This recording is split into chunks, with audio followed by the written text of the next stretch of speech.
Olá, eu sou a professora Daniela e hoje eu vou falar sobre o indicador oralidade. E antes de começar, eu gostaria de deixar um versículo que está em Provérbios 31, 26. Fala com sabedoria e ensina com amor. E esse indicador, oralidade, ele é um dos mais importantes e predizentes no processo da primeira infância, né, no desenvolvimento da primeira infância. E para embasar os nossos estudos, nossas reflexões a respeito desse tema, eu vou trazer alguns dos nossos principais referenciais teóricos, que são eles: o Derraene, Maria Regina Maluf e o linguista José de Moraes. E dentro do estudo com esses autores, nós elencamos alguns aspectos essenciais no processo de aquisição de linguagem. E o primeiro deles é a tomada de consciência, que seria a consciência dos sons da fala, a consciência fonológica, em que a criança percebe que os sons da fala, ela pode ser verbal ou não verbal, e que também podem ser segmentados e combinados. A oralidade e a fala, elas estão presentes desde o ventre materno, né? Por meio de conversas, em maior e menor grau, dependendo do contexto familiar. E conforme a criança nasce e vai se desenvolvendo, conforme o seu desenvolvimento, ela começa a perceber por meio da oralidade, do meio a que a cerca, que as histórias, as narrativas, dentro delas, elas são compostas de frases e que as frases podem ser divididas em palavras e que as palavras podem ser divididas em sílabas e que as sílabas podem ser divididas em letras, que é a unidade menor da palavra. E outro aspecto fundamental é a compreensão da fala como comunicação, que é essa função social da fala. A criança, ela ouve para falar, ela fala para interagir e ela interage atendendo às suas necessidades e utilizando ela como função social. E um outro processo é a manipulação dos sons dessa fala, em que a criança percebe o ritmo da fala, a entonação, a cadência.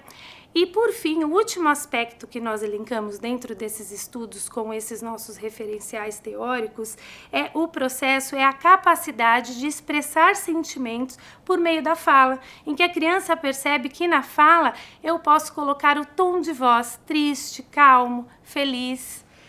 E aprofundando mais nesses aspectos elencados desses estudos, nós levantamos e elaboramos os critérios observáveis e mensuráveis dentro do processo de aquisição de linguagem até chegarmos nas rubricas, que a nossa querida professora Denise vai falar um pouco mais para vocês.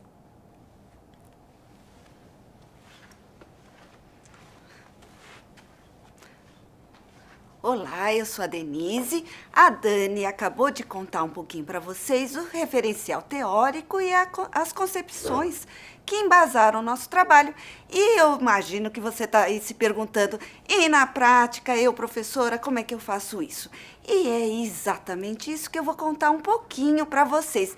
É claro, deixando aquele gostinho de curiosidade, né, professora? Professor é curioso e pesquisador. Então, para levantar alguns pontos, eu trago aqui para vocês os critérios que embasaram todo o nosso processo para a elaboração das rúbricas que vocês já devem estar em mãos.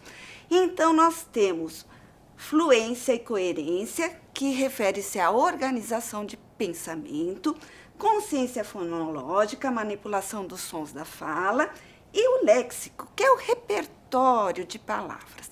Como isso, então, se dá na prática? Nós estamos pensando nessa criança que está entrando na escola e é importante dizer o seguinte: a fala é uma construção cultural, como a Dani bem colocou, desde o ventre da mãe, as interações com a linguagem. Mas à escola cabe o ensino de colocar-se, de resolução de problemas, de saber perguntar, de saber responder, de saber colocar-se perante o grupo. Então, a criança chega na escola E ela chega geralmente com seus 2, 3 anos, com pouco repertório de vocabulário, usando muito o choro para a resolução de problemas, não é verdade? E aí a escola vai ensiná-la a formular uma frase. Isso entra dentro da fluência e coerência, porque a professora, por meio da mediação, vai ensinando essa criança a organizar o seu pensamento. Nós também trabalhamos na escola e pensamos as rúbricas a partir disso, naquilo que a Daniela colocou anteriormente, a questão da consciência fonológica. Então, quando você trabalha parlendas, trava-línguas, você está trabalhando com ela a prosódia, a entonação, a expressividade, a compreensão do texto, até a compreensão das palavras. Por isso, nós também estamos falando e abordando o léxico, porque nisso a criança vai ampliando todo o seu vocabulário. E ela pergunta: professora, o que significa? O que significa argumentar? Olha, é uma palavra difícil, não é que eles às vezes fazem essa pergunta? Porque você trouxe na sua conversa para ele. Então, a oralidade é aprendida e é muito importante essa apropriação por parte do professor. Outra questão que se começa lá no jardim é a capacidade de aprender a argumentar. Você acabou de contar uma história e pergunta: e se? E permite que cada uma traga a elaboração do pensamento a partir dessa simples aparente pergunta. E assim ele vai aprendendo a argumentar. Então, o trabalho oral é de extrema importância e eu peço a você que leia com carinho. O trabalho foi muito bem pensado. As rúbricas foram elaboradas pensando em cada faixa etária e eu espero que após essa nossa breve conversa você esteja muito curioso e curiosa para ler mais e se aprofundar nesse assunto.